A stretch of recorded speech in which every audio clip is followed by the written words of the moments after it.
pasaje de San Juan capítulo 14 y vamos a meditar bajo el título Jesús, camino, verdad y vida. Jesús, camino, verdad y vida. Y vamos a leer a partir del versículo 1.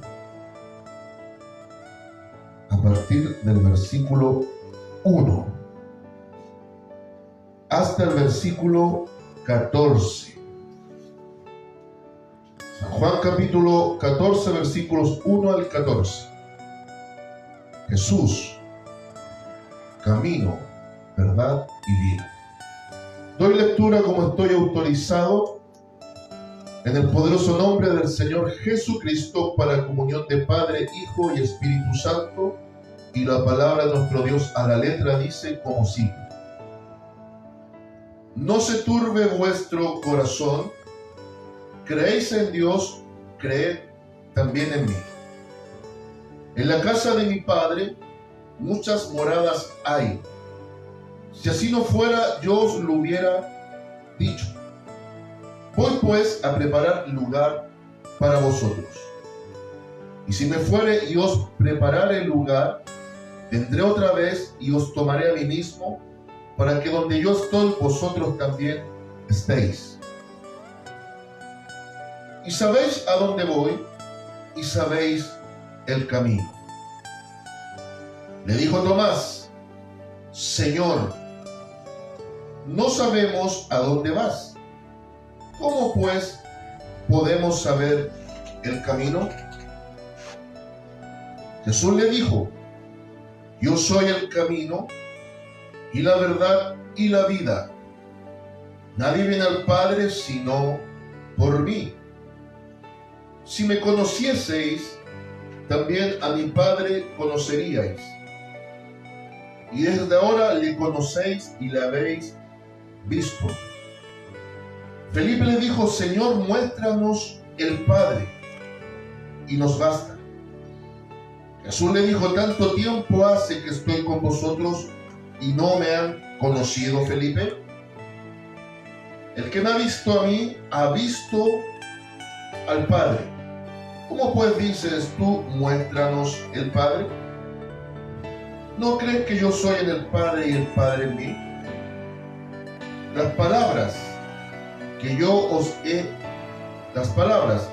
os hablo, no las hablo por mi propia cuenta, sino que el Padre que mora en mí, Él hace las obras. Creedme que yo soy en el Padre y el Padre en mí. De otra manera, creedme por las mismas obras. De cierto os digo, el que en mí cree las obras que yo hago, él las hará también, y aún mayores, porque yo voy al Padre. Y todo lo que pidiereis al Padre en mi nombre, lo haré, para que el Padre sea glorificado en el Hijo. Y si algo pidiereis en mi nombre, yo lo haré. Amén. Glorificamos el nombre del Señor. Gloria a Dios, gloria a Dios, gloria a Dios. Sea el nombre del Señor grandemente glorificado. Dentro de lo que es el Evangelio de Juan,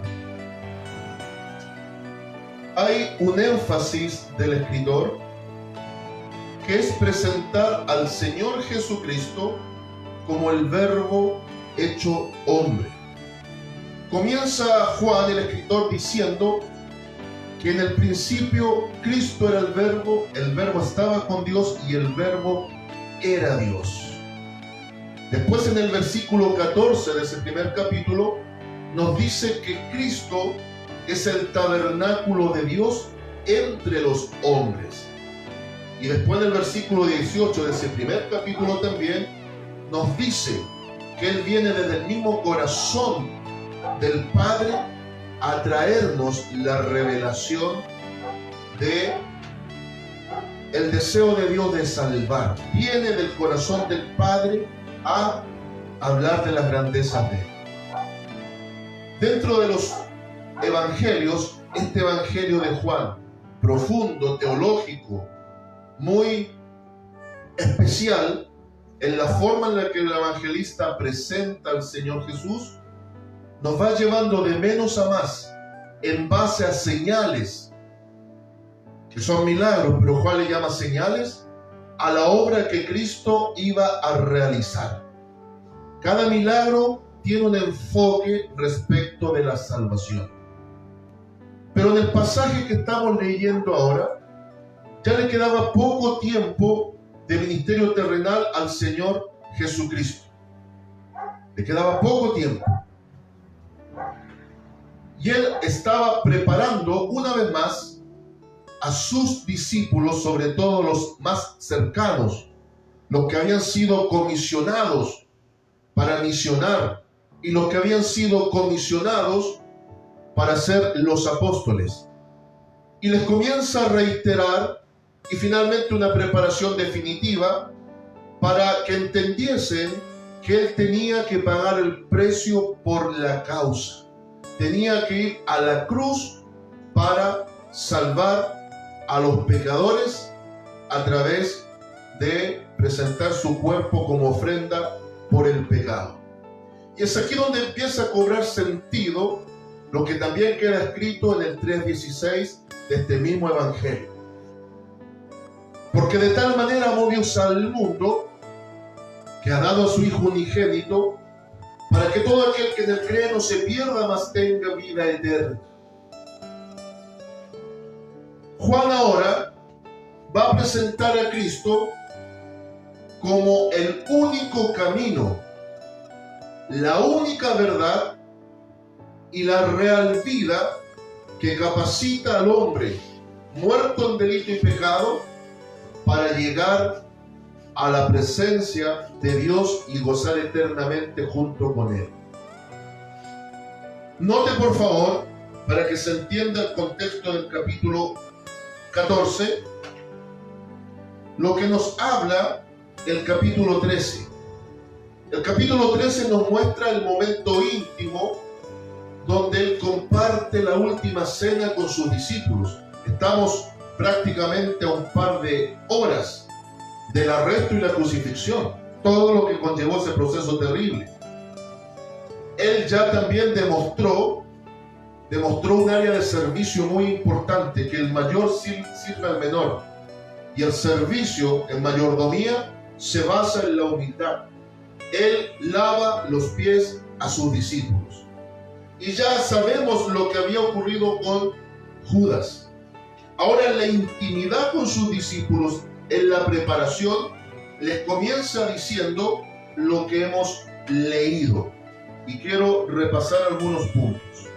Él les dice, sabiendo que esto iba a provocar confusión, temor y quizás también ganas de desertar a más de uno de sus discípulos por la terrible consecuencia de la obra de la cruz, les dice, no se turbe vuestro corazón, creéis en mí, creéis en Dios, creed también en mí. El concepto turbar significa no se confundan, no se amedrenten más allá, no se apresuren en tomar decisiones, pese a lo que venga, estén tranquilos, confiados, serenos, y ahora va a dar las razones del porqué. Dice, en la casa de mi padre muchas moradas hay. Si así no fuera, yo os lo hubiera dicho. Voy pues a preparar lugar para vosotros. A veces, equivocadamente se dice que fue a preparar morada, fue a preparar lugar. Es más, si viésemos esto desde un aspecto escatológico, vale decir, lo final de la vida del hombre, y unimos esta idea al pensamiento del apóstol Pablo, en 2 Corintios capítulo 5, da la impresión que las verdaderas moradas eternas para el creyente van a ser los cuerpos glorificados que van a poder soportar eternamente la presencia y santidad de Dios. Por eso el apóstol Pablo en 1 Corintios 15 dice que es imposible que esto carnal corruptible que va a caer al polvo pueda heredar la vida eterna. sino que debe ser revestido de incorruptibilidad.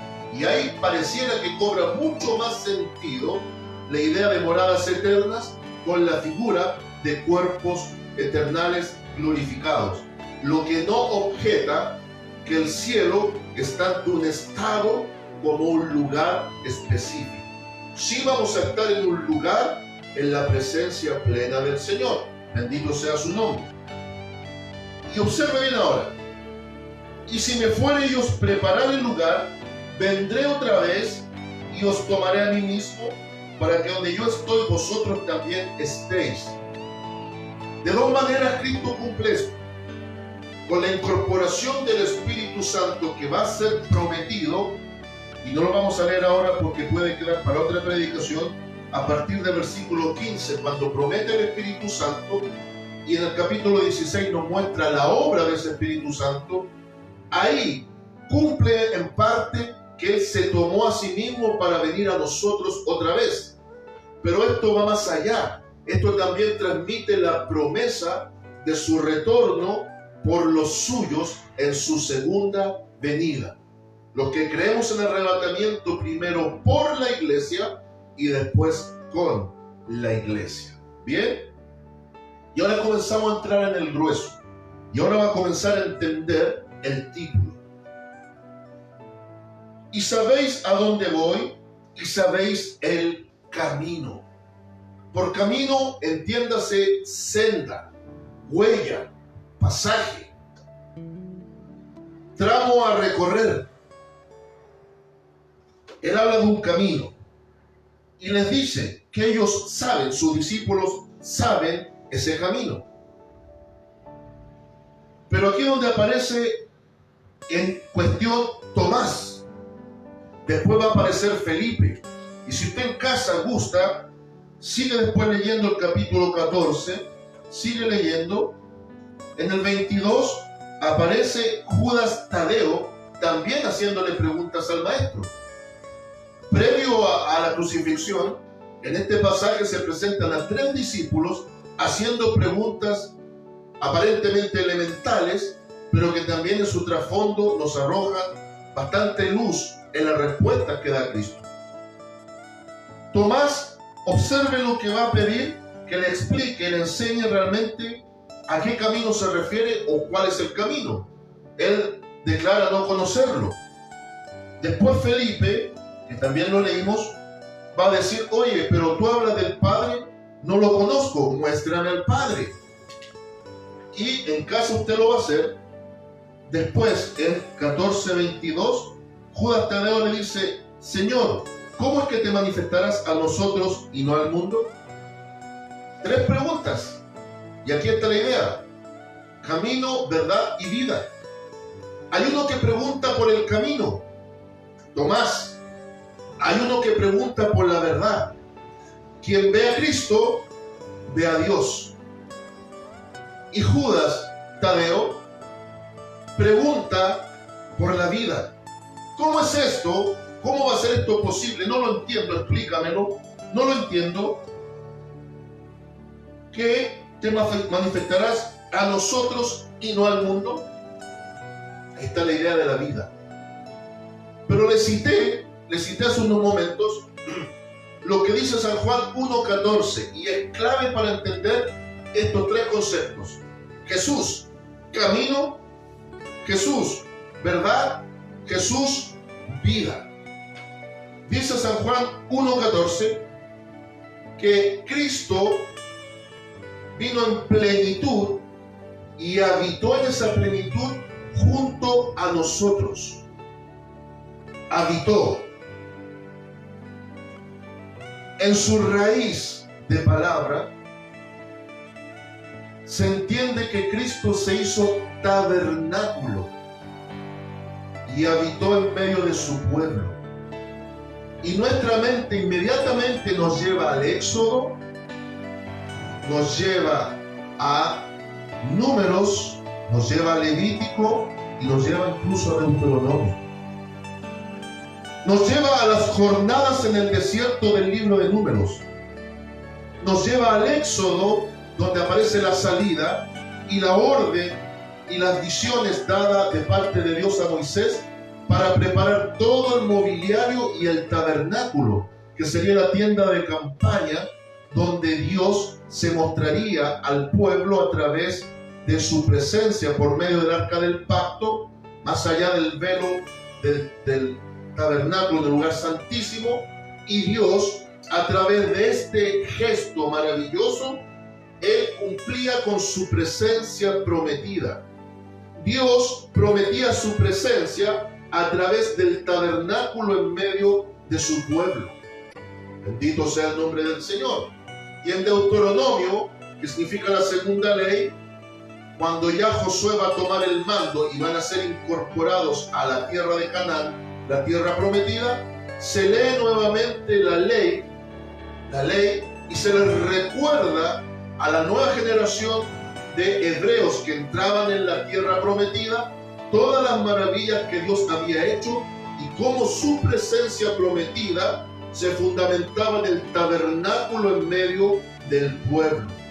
De ahí surgía la idea de la columna de fuego por la noche que les guiaba en medio de la oscuridad y les daba calor en el frío desierto de la noche, pero durante el día, en el calor abrasador, se transformaba en nube de polvo que les guardaba de ese calor y de la vista de los enemigos. La presencia de Dios trae calor al alma fría, trae también refresco al alma angustiada y trae también la presencia de nuestro Dios, guía en camino oscuro, protección delante de los enemigos. Dios, en el tiempo antiguo, a través del tabernáculo, estaba enviando ese mensaje. Yo estoy en medio de ustedes para bendecirles. Bendito sea el nombre del Señor. Entonces no es menor que Juan el escritor nos diga que Cristo se hizo tabernáculo y en plenitud de Dios en sí mismo, porque es todo Dios y todo hombre, habitó en medio de su pueblo. Ahora ya a la despedida, al prácticamente el momento de la cruz para el retorno al Padre, Cristo les comienza a refrescar la memoria. Y les habla del camino. Tomás, el primero que interviene, le dice: Señor, no sabemos a dónde vas. Pero ¿cómo Tomás no iba a saber a dónde iba?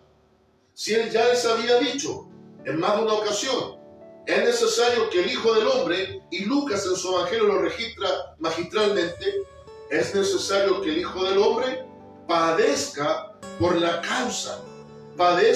causa de vosotros, que sea crucificado, muerto y sepultado, pero él había prometido que al tercer día se levantaría de la tumba. Santo y poderoso el nombre del Señor. Entonces, Tomás parece que era de memoria frágil, de memoria a corto plazo, pero incluso cuando vemos el capítulo 20, cerrando prácticamente este mismo evangelio, vemos a un Tomás incluso incrédulo de la resurrección de su maestro. Pareciera que no había conocido el calibre y el alcance de Cristo, que dudaba de la veracidad de los dichos del Señor. Era un poquito incrédulo. Por eso está el dicho ver para creer, según Santo Tomás. Pero la Biblia nos enseña que la fe es a la inversa. La fe reza o dice creer para ver. Con la fe creemos lo que no hemos visto. Con la fe creemos recibir lo que aún está en encomienda. Bendito el Señor. Cada tanto a nosotros nos pasa un poco lo de Tomás, y seamos honestos. Se nos olvida lo que Dios ha prometido.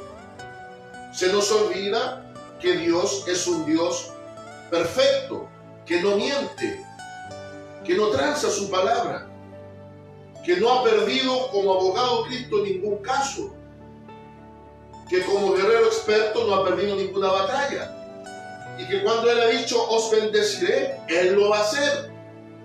Ahora, en el tiempo de Él, no en el nuestro. Cobremos ánimo, que Dios nos bendiga. Note, ¿cómo pues podemos saber el camino? Jesús le dijo, yo soy el camino y la verdad y la vida. Nadie viene al Padre sino por mí. Y aquí es donde ocurre algo extraordinario. De manera muy implícita, más que explícita, está en el mismo texto.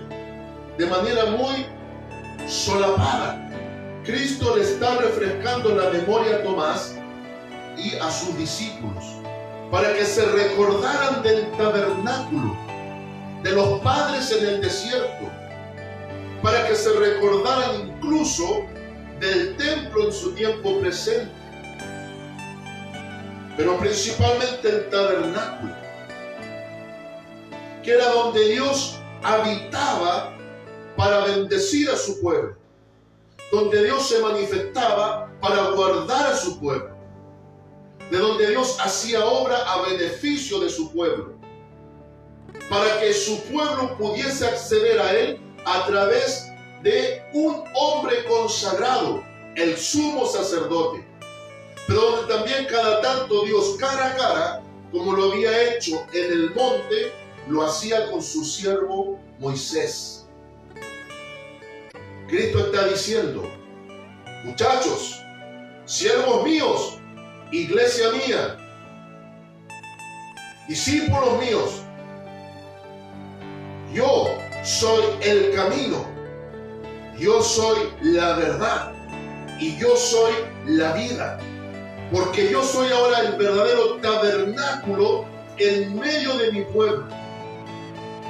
Y así como había acceso al Padre a través de esa fuente en el tiempo antiguo, ahora solo a través de mí, solo de manera exclusiva y absoluta a través de mí, podéis y pueden llegar a la salvación, pueden llegar al Padre.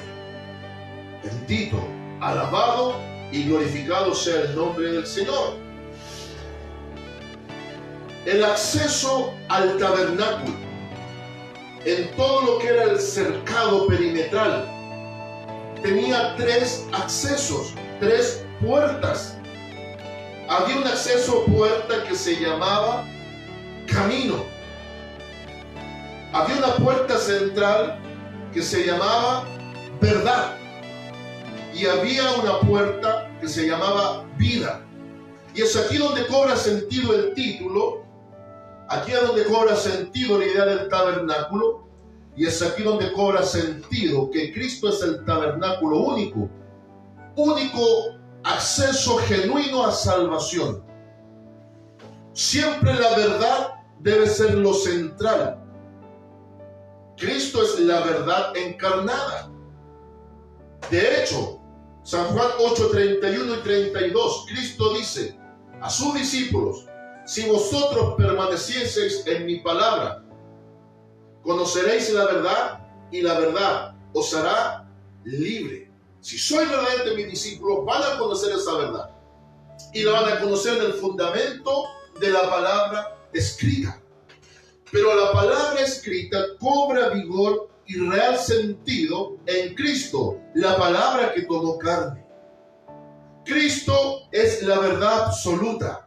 Cristo el Señor es la verdad objetiva. Cristo el Señor es el estándar de toda verdad. Y en el siglo XXI, en pleno relativismo, donde todo es relativo incluyendo la verdad, donde todo da lo mismo, solo importa cómo lo sientas, cómo lo manifiestes o cómo lo apliques, incluso en áreas de moralidad y fe, Cristo sigue siendo la verdad central en toda la historia de la salvación humana. Bendito sea el nombre del Señor. Por eso, no existe religión sin Cristo que pueda llevar al hombre por un camino correcto. Para que realmente haya un camino a salvación, tiene que estar sujeto a la verdad central.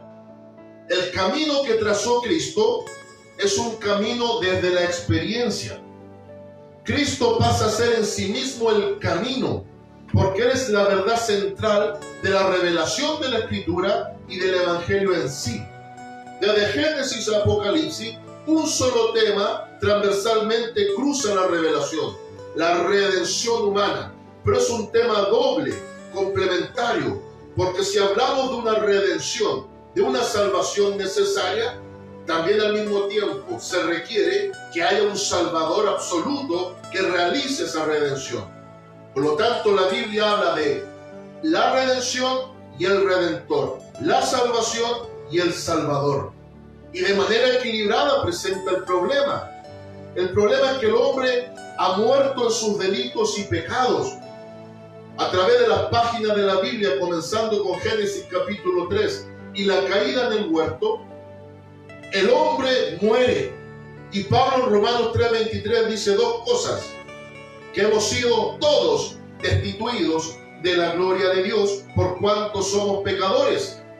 Después Pablo severamente dice en 6:23 también de Romanos, porque la paga del pecado es muerte, pero el regalo de vida eterna y salvación está sustentado en Cristo Jesús, porque es camino, verdad y vida a salvación en el Padre. Se ha bendecido el nombre del Señor. Entonces, como el hombre ahora está muerto en delitos y pecados, para venir y acceder a la salvación requiere tomar una verdad central y radical. Cristo es quien murió por el hombre. Cristo es quien tomó carne siendo el Verbo para morir en lugar nuestro de los pecadores.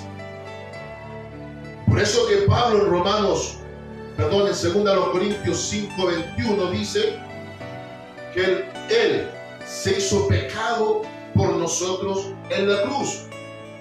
Arrastró el pecado en sí mismo para anularlo, a fin de salvarnos. En Gálatas 3:13 nos dice que siendo santo, murió en lugar de los malditos, haciéndose maldición para anular el poder de la maldición del pecado y la muerte a través de la obra de la cruz. Sin Cristo no hay vida. Es por eso que la verdad central, en esta figura de los tres accesos al tabernáculo, la verdad está en el centro. Incluso si analiza usted la idea trinitaria, Cristo está al centro. Está el Padre, está el Espíritu Santo, pero lo central para llegar al Padre en el conocimiento del Espíritu es el puente llamado Cristo, la verdad central de toda la revelación. Ahora, la vida no está sustentada en seguir un sistema religioso. Obviamente, todo sistema asociado a Cristo en sí es religión, porque religión significa religar para salvación. Existe la verdadera religión, que es el cristianismo genuino, pero más que los ritos meramente sacrificiales y externos, para acceder a esta vida eterna, necesitamos caminar en la verdad central. Necesitamos entender que Cristo es el camino, lo que no entendía Tomás. Y finalmente entender que para llegar al Padre en vida plena, genuina, Cristo la otorga, muriendo en nuestro lugar. Vuelvo un poco acá, miren. Tomás estaba confundido y nos dice el relato, prácticamente cerrando Juan esto, que no creía ni siquiera en el Cristo resucitado y pidió tontamente, como a veces pasa con nosotros. Santiago dice: no pidan tontamente, en el contexto del capítulo 4. No pidan para gastar en sus deleites. Tomás dijo: si no metiese mis dedos en el lugar de las heridas, no creeré. Y el relato dice que ya Cristo se había aparecido a un grupo de sus discípulos donde no estaba Tomás. Pero dice que pasado 8 días, estando puertas y ventanas cerradas en ese aposento donde estaban escondidos los discípulos porque ya estaban turbados, y Cristo le dijo: no se turben, aparece a la escena el maestro diciendo: pasa a vosotros. Y le dice a Tomás: Tomás, ven, pon tus dedos en el lugar de mis heridas y cree. Y la palabra nos dice que en ese momento, después de más de 3 años de compañía con Cristo, este discípulo llamado al apostolado recién fue capaz de decir de Cristo postrado: Señor mío y Dios mío. ¿Qué me lleva a pensar esto? Que todavía hay mucho creyente que, independientemente de lo que ha hecho a través del tiempo y el tiempo que ha estado como creyente, aún no ha tenido un encuentro íntimo con el Señor.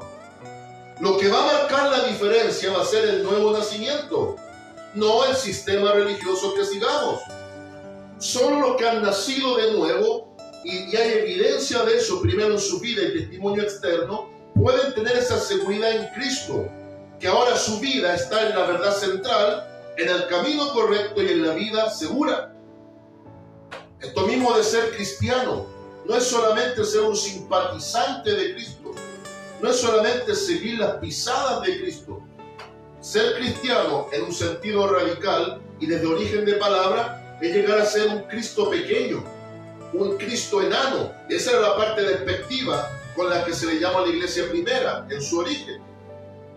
Cristo enanos, pequeños Cristos. Vale decir, no solo simpatizantes y seguidores a medias, sino gente que fue transformada internamente y son apasionados seguidores de su maestro, que incluso, lo hemos visto en las páginas de la Biblia, están llamados a ser sus testigos. Por eso Dios pone el Espíritu, para ser capaz incluso de morir como mártires por una causa sublime, la predicación del Evangelio, y vivir conforme a él. Avanzo, mire. Ahora Cristo le dice en el versículo 7, termina su interacción con Tomás y dice en el versículo 7: si me conocieseis, también a mi Padre conoceríais, y desde ahora le conocéis y le habéis visto. Y ahora aparece Felipe. El Felipe, mire lo que le dice este varón.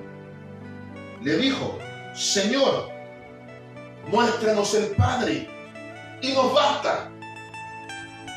Muéstranos el Padre y nos basta. Parece que Felipe estaba con la idea antiguo testamentaria de ese accionar de Dios, donde pareciese que quien estaba cobrando protagonismo de mayor forma era el Padre, abriendo el mar rojo, dando codornices para satisfacer de carne, haciendo brotar agua de la peña, y todos los milagros que habían ocurrido en el Antiguo Testamento. ¿Es que acaso Cristo no los había hecho también? ¿Sí o no? ¿No los había hecho? Cuando tuvieron hambre, multiplicó panes y peces. Les dio maná y carne, panes y peces. Fue capaz de caminar sobre las aguas del mar. Así como Dios abrió las aguas del mar, Cristo caminó sobre las aguas del mar. Había transformado el agua en vino. En el tiempo antiguo, como juicio sobre Egipto, se había convertido el agua en sangre. En el tiempo antiguo cayeron plagas sobre Egipto por el mal. Ahora Cristo sanaba las plagas porque Él venía a establecer la gracia. Si comienza a analizar los portentos y milagros del Antiguo Testamento, sustentado en la idea del tabernáculo en medio del pueblo, bueno, Cristo hizo lo mismo, pero de manera diferente, según la circunstancia del tiempo en el cual Él se manifiesta. Entonces Cristo ahora le dice: pero Felipe, tanto tiempo hace que estoy con vosotros. Ya son más de 3 años, Felipe. Despierta. ¿Y no me has conocido, Felipe? El que me ha visto a mí, ha visto al Padre. ¿Cómo pues dices tú, muéstranos el Padre? ¿No crees que yo soy en el Padre y el Padre en mí? Las palabras que yo os hablo no las hablo por mi propia cuenta, sino que el Padre que mora en mí, Él hace las obras. Creedme que yo soy en el Padre y el Padre en mí. De otra manera, creedme por las mismas obras. ¿Se fija? Él replicó las obras, diciendo, mucha atención, el yo soy del Antiguo Testamento ahora está en medio de ustedes. Por eso en Juan hay al menos 7 yo soy. Y aquí está diciendo uno de ellos: yo soy el camino, yo soy la verdad, yo soy la vida. Y ahora dice, parafraseando, soy el único puente de acceso al cielo. Cristo es la imagen de la escala empotrada o la escalera empotrada entre la tierra y el cielo que vio Jacob en Génesis 28, que espantado dijo: pondré una piedra como señal, porque esta no es otra cosa que, mire, escúchelo bien, que casa de Dios y puerta del cielo. Y dicen los entendidos que donde en su momento Jacob puso la piedra, ahí a futuro fue donde se levantó el templo. Aleluya. Bendito sea el nombre del Señor. Entonces Cristo está diciendo: quien me ha visto a mí, en reflejo ve al Padre. En San Juan 10:30 dijo: yo y el Padre uno somos. Somos Dios en esencia, pero distinguibles. No dice somos el mismo, uno somos, Padre, Hijo y Espíritu Santo. Y Él dice, somos uno en propósito. Pero ahora Pablo, en Colosenses 2:9 dice que en Cristo habitó la plenitud de la deidad, la plenitud del Dios Padre y la plenitud del Dios Espíritu habitó corporalmente en la plenitud del Dios Hijo. Y no es que sean 3 dioses, por favor, sino que son coiguales, consustanciales, son de la misma, en el fondo, sustancia divina, pero en 3 personas diferenciables. El autor de Hebreos 1:1 al 3, en el tiempo antiguo Dios habló a los padres por medio de los profetas, pero en el tiempo presente habla a través del Hijo, que es la misma imagen y su propia sustancia, que le ha hecho la majestad en las alturas y heredero de todo. Y también replica la idea de que en él habita la plenitud de la deidad. Ya Juan lo había dicho, que él se hizo tabernáculo en plenitud de deidad. Entonces ahora le dice ya a Tomás, le dijo: mira, yo soy el camino, no busques otro. Ahora le dice a Felipe: ¿quieres conocer al Padre?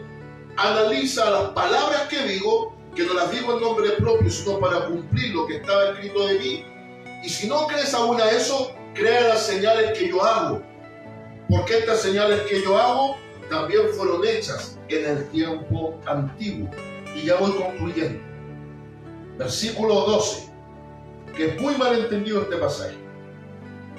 De cierto os digo, cada vez que está esta admonición, está esta llamada de atención, de cierto os digo, cuando repite 2 veces esta expresión, Cristo está diciendo: voy a decir una verdad trascendente. Así que analízala. Las obras que yo hago, el que en mí cree, aquí aplica la fe, las obras que yo hago, él las hará también. Y aún mayores hará, porque yo voy al Padre. Yo hasta el momento no he visto a nadie caminar sobre las aguas, como lo hizo el Señor Jesús, excepto estos charlatanes que hacen cosas de ese tipo. No he visto a nadie transformar el agua en vino, porque ya no hay necesidad. No he visto a nadie resucitar a sí mismo. Sí, Dios ha permitido que sus siervos y siervas, cada tanto puedan resucitar muertos en el poder de Él. Pero no he visto a ningún ser humano fuera de Él que tenga esa capacidad de por sí mismo levantarse de la tumba. Entonces la pregunta sería: ¿cuáles obras mayores? Aquí está hablando del surgimiento de la iglesia. Serán obras mayores no en potencia, no en poder, sino que serán obras mayores en extensión. Porque su ministerio fue breve de 3 años y medio, pero ahora su ministerio se extiende a través de su cuerpo místico llamado la iglesia, donde la iglesia lleva más de 20 siglos, ya entró al siglo XXI de su experiencia en la tierra, donde se ha hecho un alcance masivo. Y la promesa es que cuando ya se cumpla el objetivo final de que todo el evangelio sea predicado en toda la tierra, entonces vendrá el fin. Voy concluyendo aquí. Y viene la promesa. Con las promesas quiero cerrar. Note por favor. Y todo lo que pidieres al Padre, porque habló de la fe, en mi nombre. ¿Cómo oramos? En el nombre del Señor Jesús, hasta para pedir la bendición por los alimentos. Lo haré para que el Padre sea glorificado en el Hijo. Para que el Padre sea glorificado en el Hijo. Momentos antes del arresto, San Juan 17:17. Llegó la hora, Padre. Como en esa gloria primera que tuvimos. Ahora, glorifícate, porque yo te glorificaré a través de la cruz. Pero estos que quedan, únelos, guárdalos, bendícelos, proyéctalos. Si algo pidieres en mi nombre, yo lo haré. ¿Escuchó? Si algo pidierais en mi nombre, yo lo haré. Aquí nuevamente hay quienes se equivocan. Algunos piensan que es pedir cualquier cosa en el nombre del Señor y Él lo hará. Debemos pedir todo cuanto esté de acuerdo al carácter de Dios. ¿Qué nos conviene pedir? Más abajo habla de la promesa del Espíritu Santo. Para estar caminando en un camino seguro, en una verdad central y acceder a la vida eterna genuina, ¿qué es lo que más necesitamos? Bien, la fe lo activa, pero también la fe debe crecer, bien. Pero resulta que aquí nos da la pista nuestro Señor Jesús. Mire, si me amáis, voy a pasar un par de versículos, guardad mis mandamientos, y yo rogaré al Padre, y os dará otro consolador, para que esté con vosotros para siempre, el Espíritu de verdad, el cual el mundo no puede recibir. No puede recibir. Por eso Judas Tadeo le decía, pero ¿cómo es esto? Que te manifestará a nosotros y no al mundo. Porque Cristo se manifiesta donde hay fe, no donde hay incredulidad. Porque no le ve ni le conoce, pero vosotros le conocéis, porque mora con vosotros y estará en vosotros. ¿Cuándo? Cuando surgió la iglesia. ¿Cuándo en usted? Cuando creyó y confesó a Cristo como su Señor y Salvador. Y cierra diciendo aquí, no os dejaré huérfanos, vendré a vosotros. Lo que más necesitamos, a modo de conclusión, para caminar seguros hacia la vida eterna, entendiendo que Cristo es la verdad central, el camino en sí mismo y el puente al Padre para salvación, de acuerdo al modelo del tabernáculo, debemos, si alguien no ha nacido de nuevo, rogarle al Señor por un nuevo nacimiento, para que venga el Espíritu a su vida. Señor, dame un encuentro personal genuino contigo. Ya no quiero seguir siendo el mismo. Ya no quiero seguir siendo igual. Necesito un cambio, una transformación, una metanoia. Ya no quiero seguir siendo el mismo de siempre. En griego, metanoia significa una transformación completa. Un giro en 180 grados, radical. Eso es lo que falta en la iglesia del siglo XXI. Hoy por hoy hay muchas luces, mucho humo, mucha gente, pero poco nacido de nuevo. ¿Qué va a pasar cuando Cristo venga por fruto? Va a encontrar grandes árboles frondosos que a lo más quizás pueden dar sombra, pero Él va a venir por fruto. ¿Cuántos nacidos de nuevo hay en la casa de oración? ¿Por qué cuando somos golpeados caemos tan fuerte? Porque incluso los que hemos nacido de nuevo necesitamos siempre avivar el fuego del don que está en nosotros. Y no es un avivar para que Dios nos use en los dones, es un avivar para que la parte espiritual esté firme para resistir el día malo y habiendo acabado todo, poder decir, Señor, pasé el momento. Eso es lo que enseña Pablo, Efesios 6:10. Comencemos a pedir del Espíritu con urgencia. Comencemos a rogar al Padre, no por un avivamiento de locura espiritual, sino por un avivamiento personal para fortalecer nuestras convicciones con Cristo. Si le consideras camino, síguele. Si le consideras verdad absoluta, no la transes. Y si crees que efectivamente solo por Él llegamos al cielo, no desistas y no lo dejes. Bien, que Dios nos ayude. El amor de Dios suplirá lo que nos falta a través de la grandeza de Cristo. Cerramos nuestras vidas. Glorificamos al Señor y feliz.